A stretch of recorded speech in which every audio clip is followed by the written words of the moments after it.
G'day guys, my name is Stuart and I am doing a service on my VZ 6-litre LS2 Commodore. It's the SS Thunder.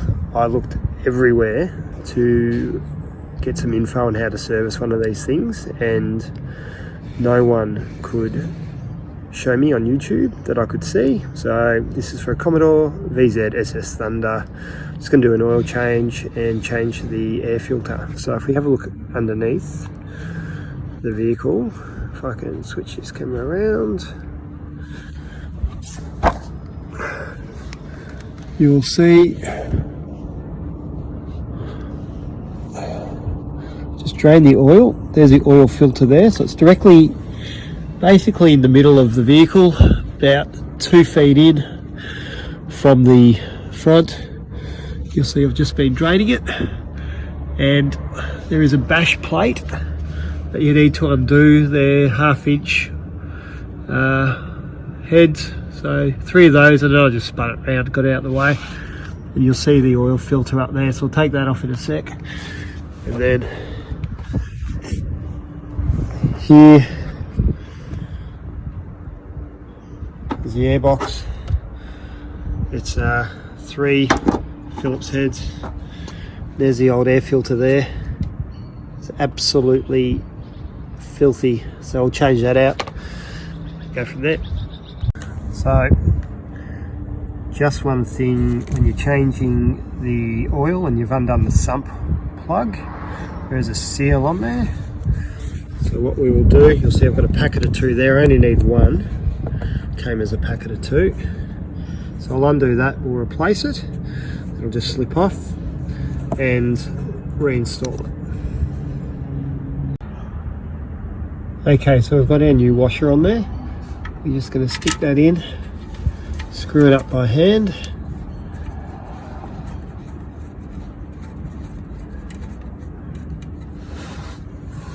And then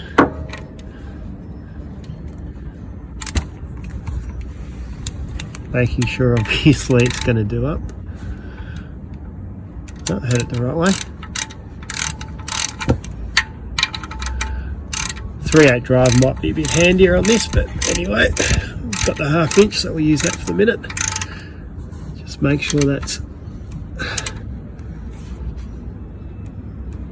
tight. Beautiful.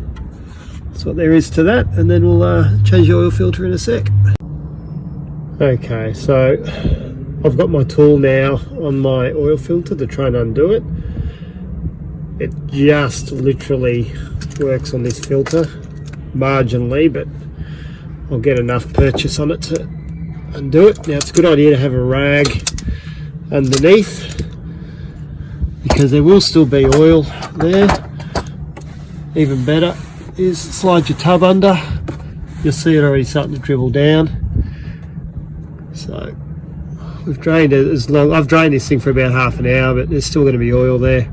You can see it pissing down. Gloves would have been good, but it's all right.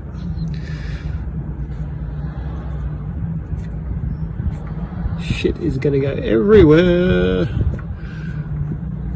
Good times. There we go. Shove the oil filter in there, why not? And that'll drain the rest of that out.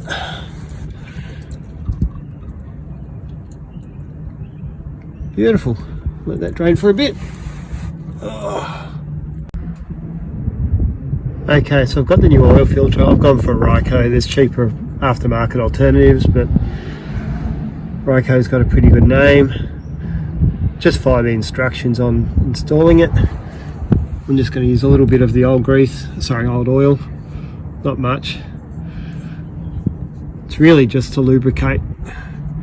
Put a little bit of stuff there to help it to seal, just around the edge. And then we'll screw that on. Now there are a couple of different oil filters for these apparently, so I went off the old one to make sure. Does that want to screw on or not? I need 2 hands for this, 1 sec.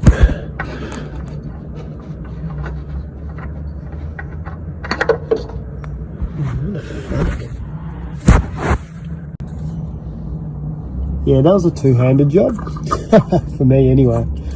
So that's spun on easy. Now I'm just going to do that hand tight. I'll get a rag just to nip that up, because my hands are now oily and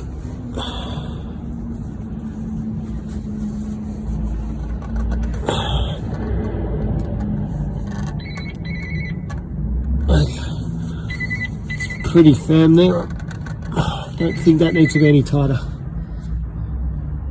Okay, so this is the shroud or the bash plate, and then we just put those screws in. There's one right at the back, 3 of those, boom, away you go. So just taking the oil cap off. That's what she looks like there. That's gone out. I'm going to run a funnel and a rag around it. There is a filler for our oil. We're using the Penrite HPR5 full synthetic 5W40. Takes 6.2 litres, so we've got a 7 litre container there, and we'll top that up.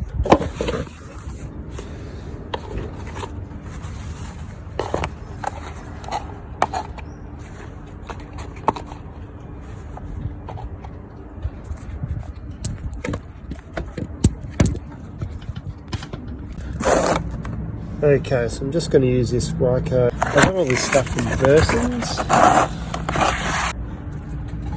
can do this, just sit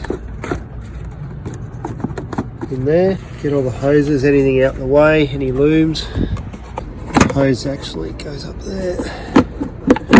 That's how easy it is to change the air filter on this.